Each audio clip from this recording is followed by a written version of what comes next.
Hey, good luck with that one. If you find the answer, let me know. My son called me from Malaysia. He's like, he calls me Bob. He can't say Baba. He said, Bob. I said, what's up? He said, I want a GPS. My son's only 6 years old, man. Malik Shabazz. His name is Malik Shabazz. Alhamdulillah. So I said, Malik. He's in KL right now, in Kampong Korinchi. I said, Malik, what are you going to do with the GPS? You going to put on your big wheel?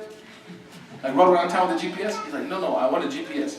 Then his sister, she fat, my daughter, was 8 years old. I heard her yell, said, no, PSP. GPS is the map. We don't want a map. We want the games.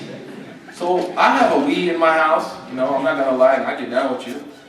And I have, video games in my house. But what my wife taught me, and that's one thing you can appreciate for people who are born Muslim, is that they're a little bit calmer than we are. Converts, we're kind of like engineers. We learned Islam like rules.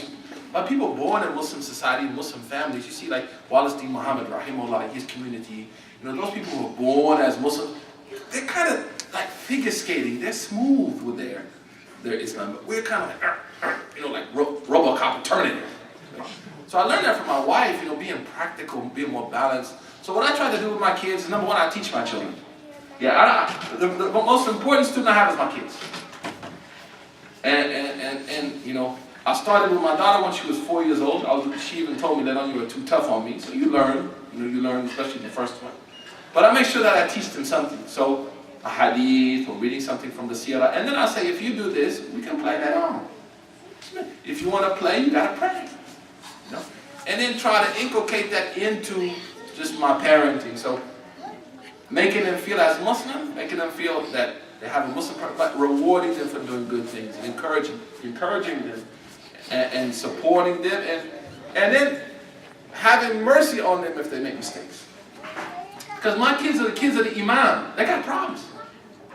And really, people expect my kids to be like, no, brother, my kids. When I go home, I'm honey and baba. There's no Imam Suhaib Webb, it's honey and baba. Baba, my son. But try to, sometimes with our youngsters, my daughter, she's smart. She told me, Dad, chill. I'm not going to do 6 qira'at before I'm 10, Take it easy, man. Yeah. So, lower the bar sometimes and give them things. The Prophet said in the South Hadith, he said to his companions, order the people, bima yutiqoon. Order the people to do what they can do. And for us, converts to Islam, something that's frightening is we do see a lot of converts losing their children. And Allah has blessed us, brought us out from darkness into the light of Islam. We have a responsibility to make sure that our children love Allah, love the Prophet first. Feel a connection and intimacy with Quran, that the Quran is a place you go to if you have problems. Those are things that we need to try to focus on. Secondly, you have a book of hadith called A Day with the Prophet by Ahmed van Denver, I think is his name.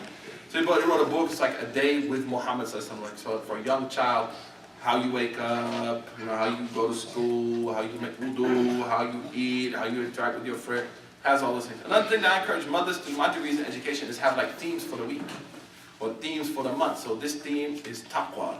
This month is being good. This month is speaking the truth. And you have I call it seerah battles in my house. So who lived up to the seerah better? Was it my daughter Shifa, Kaka Shifada? Or was it Adit Malik, my little son Malik, or my daughter Shifa? So I make a competition. Who's going to be the nicest today? Who's going to speak the truth at school? So they come back, I saw him lying. It's good, man.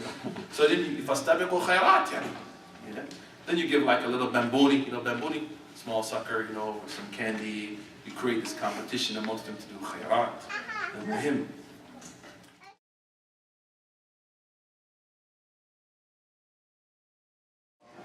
Look, I'm not a sister, I don't know.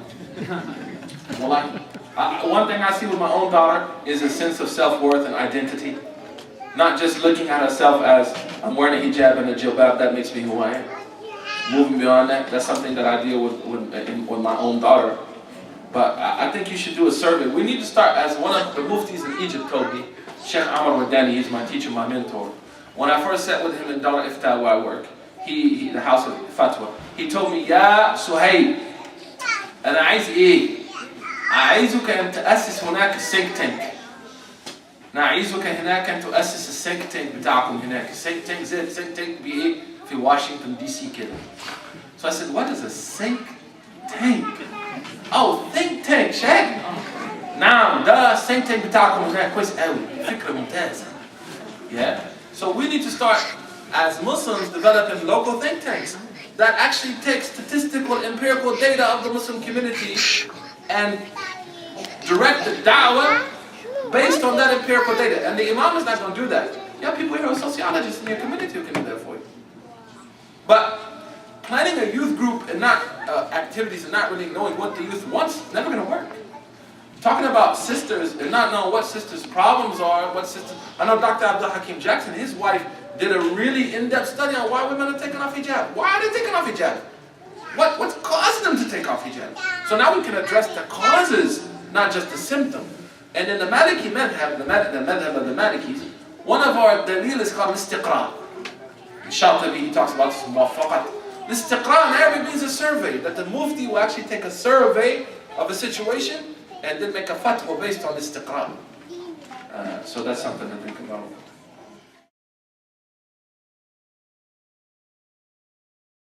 She can pray in trousers, but wearing them regularly, she needs to ask her wali. If she's a single sister, I'm of the opinion no. I'm of the opinion that they should wear long skirts. But that's my opinion that I learned. Doesn't mean you have to write it in gold and say this, but it's ahsan. Number one, the hijab is wajib. There's no doubt about this. There's no talk about hijab not being an obligatory aspect of Islam. This started around 20 years ago in Morocco, when feminism spread to the Arab countries. First of all, Allah subhanahu wa ta'ala, there's an order in the Quran for women to cover themselves. And it uses ala. Ala means something that comes above and down. So it's behind the whole body of the person. Secondly, the hadith of the Prophet ﷺ, when he said to Salama, wear hijab. And it's an order. The Prophet told her, tajibi, wear hijab in front of him. Yeah? And he used the word for hijab. He didn't use, because some say, well, this is jalbab, and this is khimar. Listen, khimar in Arabic means anything that covers your mind. Metaphorically. That's why we call alcohol what? Khamr. Khamr. So the khimar is... Now, do we have to realize that women in America who wear something on their head are committing social suicide in certain circumstances? Yes. Should we support them and help them through that process and that struggle? Yes. Should we condemn them and make them feel like outcasts? No. Because brothers, I'm going to ask you right now, how many of us will be able to wear that thing on our head and go to work? Let alone a kufi. I remember brothers in college, I don't wear a kufi on my head, man. Well, I don't know, I'm like metrosexual. I just gel my hair and I'm looking David Beckham. So if that's us, what about our sisters? But there's something going on in the community across America. Sisters are struggling with that. And I think a lot of it has to do with the absence of profound, rich Islamic experiences as youngsters. And then the fact that it's a struggle. I have messages right on my phone right now. I don't believe in hijab. I don't feel it in my heart. Why do I have to wear it? And I get a phone call. How can we address that problem? Number one is, sisters wrote me actually from Michigan a year and a half ago. They said, we want you to give the all-out lecture on hijab. We want you to knock it off the chain, man. You give it, and then after that, every girl's going to start wearing hijab. I said, get out of here. That's not going to happen. Then I said, you know what I want you guys to do? I want you to do a study on why sisters are taking off hijab. So they're getting back to me. They started now. So there's no doubt that it's an obligation in Islamic law. Sisters are going to struggle with that. We should be supportive. We should help them. In the Bay Area, actually, we have support groups for sisters. Sister, But they're helping each other, supporting each other, going through the challenges, difficulties of life. Same with brothers, we need the same thing. Jazakallah thank Imam Suhaib Webb and all of you for patiently listening to this lecture. Inshallah, we need to implement this in our lives. And thank you, Imam, once again for coming all the way from such long distance. May Allah reward you for every mile that you have traveled across to come help us. Jazakallah.